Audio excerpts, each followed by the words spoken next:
Una nueva pandemia está surgiendo y esta vez es muy diferente a la anterior.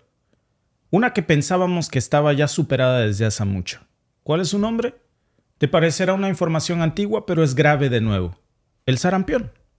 ¿Qué tan grave es esta situación? Bueno, miren, la Organización Mundial de la Salud, la OMS, de hecho nuevamente está sonando las alarmas por casos que parecían superados desde hace tiempo, pero que ahora vemos recargada la versión 2.0. Por ejemplo, en Europa, y esto es impresionante, más de 42,000 casos para el 2023. El último corte ya es 58,000 casos en total que se han reportado, incluyendo, por supuesto, a otras partes del mundo. Esto no se limita solamente a una región de Europa, también hay otras regiones, en Rusia, en Asia Central, y esto, amigos, está representando un incremento de casi un 30% más en apenas unos cuantos meses. ¿Por qué es tan importante esto y también tan sospechoso? Porque casi la mitad de estos casos están afectando a niños menores de 5 años y están exponiendo una vulnerabilidad muy crítica en nuestra salud.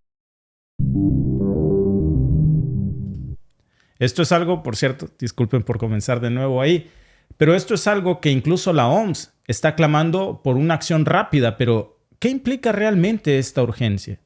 ¿Estamos ante algo más que un simple brote? Es un campanazo sobre la salud mundial que no podemos ignorar. En el 2022, de hecho, la noticia de que 33 países europeos habían eliminado el sarampión sonaba como un himno de victoria.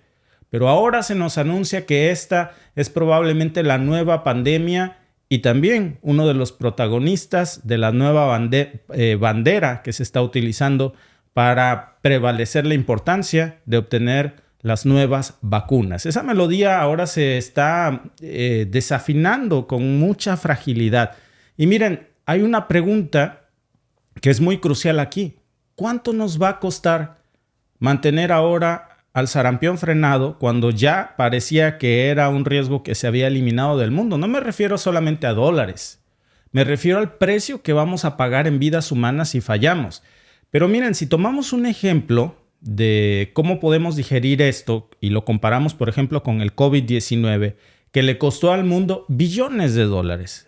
Billones de dólares. Tan solo la Comisión Europea estimó que para esta región, solo para Europa, el costo de la respuesta a esa pandemia ascendió a unos 540,000 millones de euros al año.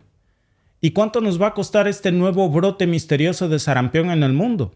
Si bien no tenemos una cifra exacta para este último brote que se está reportando también en Latinoamérica, déjenme decirles, en México, aquí en Canadá, incluso en el pequeño pueblo en donde nosotros vivimos, ya hay casos específicos de brotes. Es decir, esto está plagando con muchísima rapidez. Y no es difícil imaginar que los costos no van a limitarse a algo pequeño, van a ser exorbitantes. Hay que pensar en la hospitalización. De nuevo, empieza lo mismo que ya conocemos, la hospitalización, los tratamientos de complicaciones y sobre todo pérdidas de vidas humanas en donde más duele, que es precisamente en niños. Cada caso de sarampión es un efecto, es un paso atrás en nuestra lucha contra las enfermedades prevenibles de lo que se supone que ya estaba erradicado. ¿Por qué? Porque un solo caso puede significar el despliegue de recursos médicos extensos, y si consideramos las complicaciones que puede traer esta enfermedad, por ejemplo, miren, sobre todo, y por eso es tan grave, estamos hablando de ceguera, encefalitis, diarrea, pero diarrea también severa, infecciones del oído, neumonía, que son solo la punta del iceberg, hasta la muerte, sobre todo en niños. ¿Y qué significa esto más allá de los números reales? Pensemos de nuevo en cómo está empezando esto, los costos hospitalarios, días de trabajo perdidos, impacto, por supuesto, en la educación de nuestros niños enfermos, en el dolor de las familias que han sido afectadas, porque el sarampión, lejos de ser una enfermedad trivial que solo te dé fiebre o salpullido, es un verdadero enemigo silencioso capaz de desencadenar efectos devastadores en la salud. Hablamos de complicaciones muy graves como la ceguera, repito, encefalitis, neumonía, que llevaron incluso el año pasado tan solo a más de 20,918 hospitalizaciones antes de que este brote masivo explotara en meses recientes. Y para comprender, amigos, lo grave que es esto que estamos hablando del resurgimiento de lo que será, pues esperemos que no una nueva pandemia, pero pinta ya por las advertencias que ha lanzado la propia Organización Mundial de la Salud, pues hay que preguntarnos cómo es que llegamos a este punto. Sobre todo porque, miren, los síntomas del sarampión, que es una enfermedad que comienza con fiebre, después sigue tos, ojos rojos y sensibles a la luz, finalmente ese sarpullido que ustedes ven en las imágenes que es tan característico del sarampión, pero que son más allá de las manifestaciones físicas, de lo superficial que vemos en los cuerpos de los niños o también de adultos, eso solamente es lo de encima del problema. Hay casos mucho peor que esto, en donde el sarampión, repito, causa otras complicaciones como la misma encefalitis, la inflamación del cerebro que lleva a discapacidades permanentes o incluso hasta la muerte. Incluso durante los brotes más severos, cuando el sarampión era un problema que se había salido de control y comenzó saliéndose de control justo como hoy lo estamos viendo, desde que voilà, se habían introducido las vacunas en la década de 1960, el sarampión había causado ya cientos de miles de muertes anuales en todo el mundo. ¿Cuántas muertes causó la primera vez que surgió un problema como este? Bueno, en la década precisamente de 1950, hablamos de antes de que se generara esto, el sarampión era responsable de aproximadamente 2.6 millones de muertes al año a nivel mundial. 2.6 millones, pero hablamos de ese nivel poblacional. Ahora somos más personas en el mundo. Y son cifras que es un testimonio del poder tan destructivo que tiene este virus y que tiene el potencial, por supuesto, de conducirse o convertirse en una pandemia.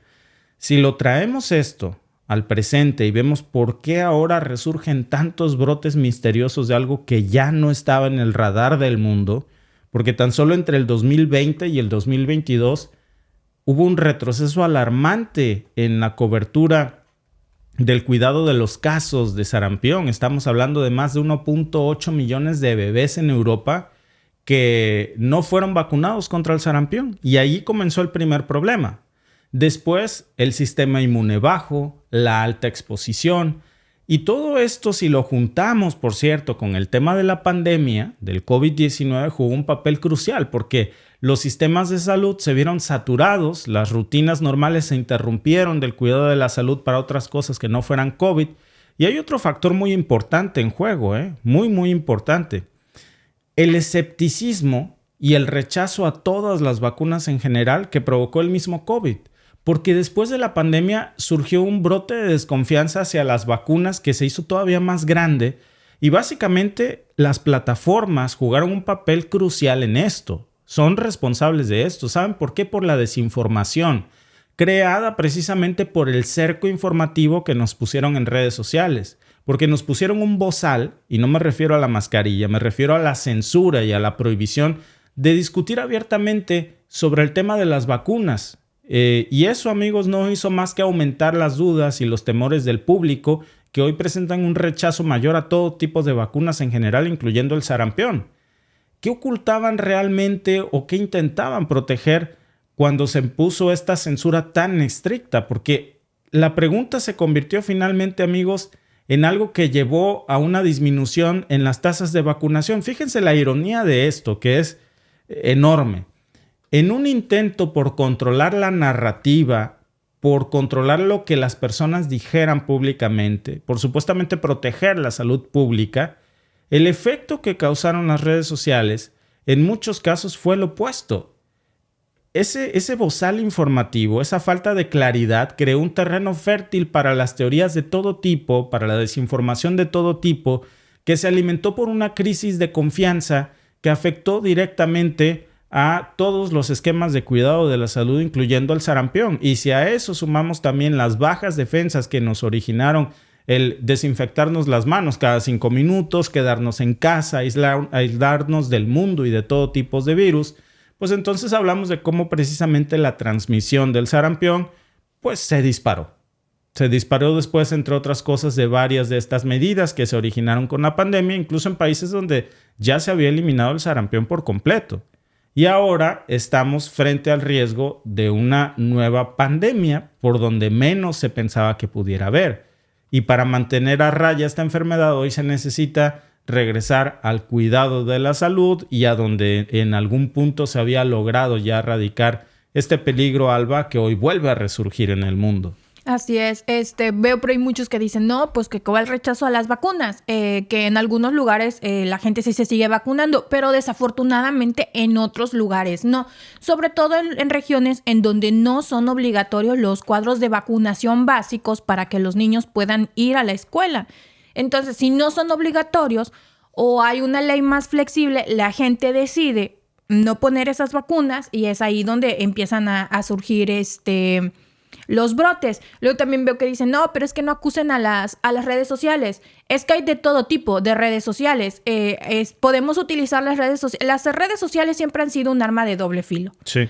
Entonces, puedes usarlas para difundir información correcta y hay gente que las utiliza para difundir información errónea. Y no es que queramos crear pánico con esto, es que necesitamos... Y también para bloquear información correcta. Exacto.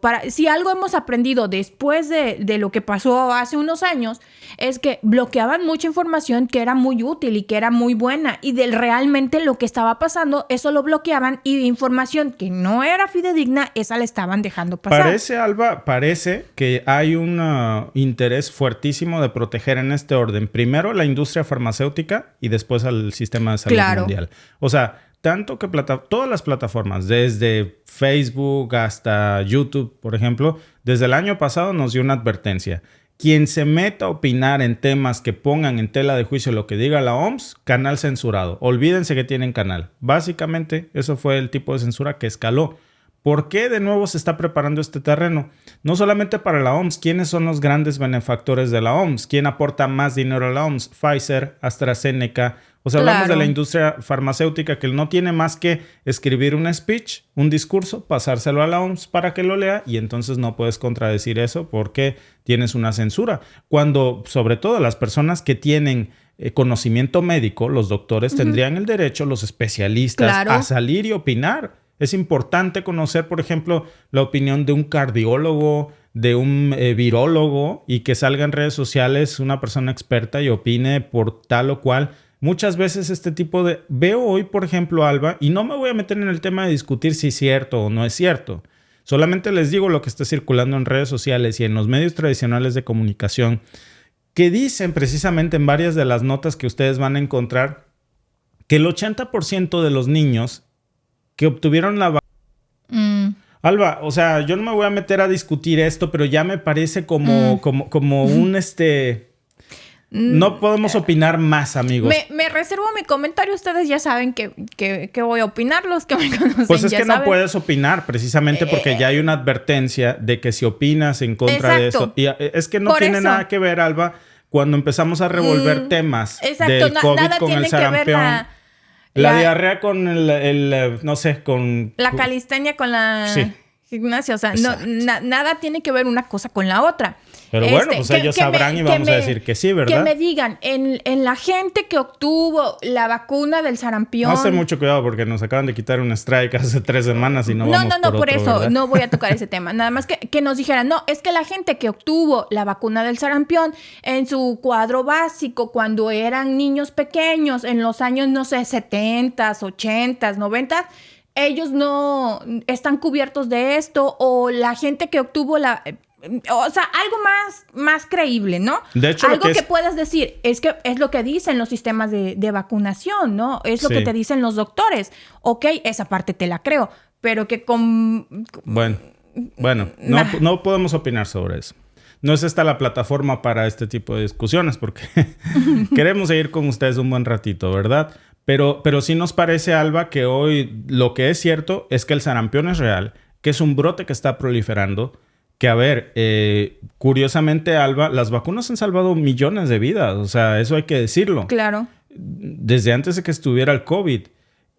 Cuando llegó la pandemia, se descuidaron todos los demás sistemas de salud, de cuidado de la salud en todo tipo. Gente que tenía que tomar sus quimioterapias, que no pudo tomarlas.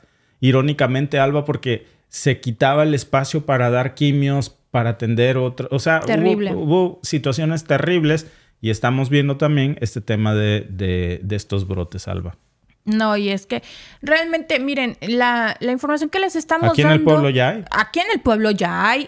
Se lanzó una alerta, pasaron los horarios y los días en los que el paciente con el sarampión estuvo para que uno tomara las previsiones y pues que se fueran a vacunar, creo, o no recuerdo cuál era lo que pedía el municipio que hicieras, pero que tomaras las previsiones. Entonces, aquí es lo que están haciendo. Detectan un caso y días posteriores, 2 días antes de que empezó con los síntomas, en donde estuvo y lo hacen público. Lo pegan en las tiendas que fue la persona, las tiendas las desinfectaron, los pegan afuera en las páginas oficiales y en todos lados lo ponen para que uno sepa que hay. Pero ya se está volviendo más común. Muchas gracias a nuestra amiga Sandra Núñez por tu superchat, amiga. Dice, muy buena información. Muchas gracias, amiga. Recuerden, amigos, que 2.8 millones de vidas tomaba al año el sarampión antes de que se volviera a poner en el cerco en el que estaba, y hoy se ha vuelto a destrampar. Es una enfermedad muy contagiosa y sobre todo con una alta tasa de mortalidad. Así que, por favor, amigos, no se trata de generar pánico. Se trata de tomar nuestros cuidados. Si tienen sobre todo niños, tomen sus previsiones, vayan al pediatra, vayan al doctor, tomen sus precauciones, amigos. Es muy importante. Claro. Que pues que nos cuidemos y que cuidemos a nuestros niños. Claro, o sea, la información es para eso, para ver cómo podemos mejorar a lo mejor un hábito en algo sencillo, cambiar algunos hábitos pequeños, no caer en el pánico extremo, no, pero sí cambiar algunos hábitos que podamos tener por ahí para asegurarnos de estar sanos y salvos, y cada quien que tome la decisión que considere más pertinente y más oportuna para ellos. Todos los niños, para Alba, su familia, que nacieron durante la pandemia o 1 año o 2 años antes de la pandemia, muchos de ellos no obtuvieron nunca la vacuna del sarampión. Luego se vino la pandemia y todo, absolutamente todo, se paralizó. Ridículamente todo se paralizó, cuando yo creo que no tenía nada que ver con que siguieran funcionando los sistemas normales de vacunación. ¿Contra qué? Cuando recién nace un bebé, ¿contra qué se les vacuna? Ay, ya ni me acuerdo. Pero entre otras cosas, una de las más básicas es el neumococo. Bueno, en México sarampión. La primera es el neumococo, el sarampión. Cuando están más grandes les ponen la de la varicela. Otras. A mí me dio varicela. Sarampión nunca me dio. Le dio a un primo mío cuando éramos niños. A mí no me dio. Pero ya no me acuerdo. Bueno, mira, yo aquí la tengo, de hecho. Aquí ya tengo abierta la de México y dice pentavalente acelular, hepatitis B, importantísima, sí, la hepatitis. Rotavirus, neumococo conjugada, y de nuevo vienen los refuerzos, ¿no? Después viene a los 7 meses la vacuna de la influenza, segunda dosis, SRP, después viene prevalente acelular, influenza de refuerzo anual, etcétera, ¿no? Por supuesto, la vacuna del papiloma humano a los 11 años, y viene sarampión, rubiola, tétanos, difteria, hepatitis B, infección por virus al papiloma, tétanos, difteria otra vez, influenza. Todo esto se paralizó en la pandemia, y entonces haz la cuenta, Alba, precisamente son niños que hoy tienen de 5 a 7 años o de 4 a 7 años, que hoy son los que están más expuestos a todo. Claro. Es que yo creo que dirías tú, por atender las tostadas, dejaron las quemadas. O sea, no se podía dejar de lado cosas muy, muy importantes. La polio. Y contra la hepatitis sí hay que vacunarnos, tener cuidado. Mi abuelito paterno falleció de hepatitis. Hepatitis es peligrosísimo. Sí. Es peligrosísimo. Es muy, muy peligroso. Y también, Alba, te digo, hubo hay que decirle, una especie de hartazgo generado por las redes sociales, por los cercos informativos. Y hoy estamos bien. Y además, esta cuestión de que ni aunque no hubiera hartazgo, todo estaba cerrado. O sea, gente que tuvo cáncer, que nunca pudo obtener ni siquiera su quimioterapia porque había prioridades, había un desborde en los hospitales que no cabía nadie. Y hoy, lamentablemente, amigos, estamos viendo de vuelta esto, Alba. Gracias por vernos. Si te ha gustado este clip, síguenos en vivo para ver nuestro programa completo de lunes a viernes en nuestros canales de YouTube y Facebook. Suscríbete, comparte con tus amigos y déjanos tus comentarios. Te esperamos en vivo.